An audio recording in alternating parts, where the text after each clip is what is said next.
Pemirsa, pemerintah Kabupaten Badung diharapkan untuk memberikan informasi secara terbuka kepada masyarakat melalui dashboard online terkait pernyataan Menteri Keuangan yang menyebutkan bahwa Badung termasuk dalam 15 daerah dengan dana tinggi di perbankan.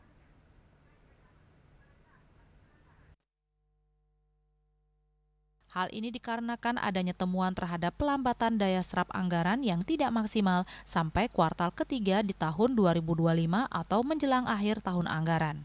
Menurut Ketua Fraksi Gerindra DPRD Badung Iwayan Puspanegara, sesuai dengan Peraturan Pemerintah Nomor 12 Tahun 2019 tentang pengelolaan keuangan daerah, memang setiap daerah dimungkinkan untuk melakukan cadangan keuangan di daerah. Cadangan keuangan daerah bisa dalam bentuk deposito dan giro yang diatur secara proporsional berdasarkan akuntabilitas keuangan daerah yang dikelola secara good governance dan clean governance. Sehingga temuan tersebut dinilai menjadi salah satu indikator bahwa kecepatan pembangunan mengalami pelambatan.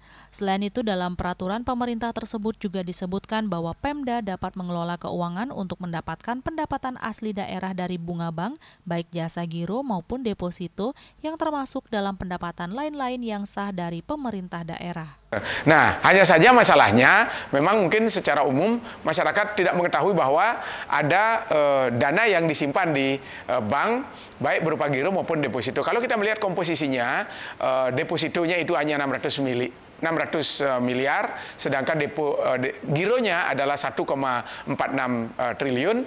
Itu memang uang itu sebenarnya tidak parkir gitu ya, tapi uang itu dia sekarang sedang bersekolah. Maksud saya dia sedang menjadi jaminan atas peminjaman pemerintah Kabupaten Badung senilai 1,4 triliun untuk membangun infrastruktur di tahun 2025 dan kemudian nanti juga di tahun 2026. Jadi uang itu memang tidak mengendap, dia tidak parkir, tapi memang ada uang yang didepositokan dan digirokan di Bank Pembangunan Daerah Bali. Sehingga kalau kita melihat dalam komposisi administratif, memang itu tidak ada yang menyalahkan gitu ya dari peraturan pemerintah. Tetapi memang kalau kita melihat pelambatan dari perspektif penyerapan anggaran hingga kuartal keempat tahun 2023 ini yang memang disorot oleh Kementerian Keuangan.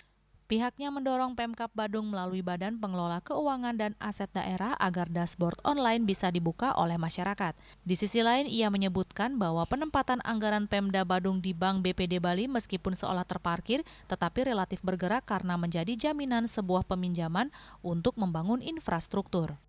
Nah, oleh karena itu, kita tetap mendorong kepada pemerintah Kabupaten Badung melalui Badan Pengelola Keuangan dan Aset Daerah agar dashboardnya atau dashboard di online-nya bisa dibuka oleh masyarakat sehingga diketahui berapa sih deposito yang ada, berapa besar bunganya, kemudian berapa gironya, berapa bunganya, sehingga masyarakat menjadi paham bahwa memang ada uang di Bank BPD, tetapi bukan uang di Bank Pusat gitu, karena yang dilihat oleh Pak Menteri Purbaya adalah jangan-jangan pemerintah daerah memarkir uangnya di bank pusat gitu. Tapi kalau di bank daerah sejauh dia masih bergerak gitu, saya kira juga ini sesuai dengan peraturan pemerintah. Andika, Bali TV.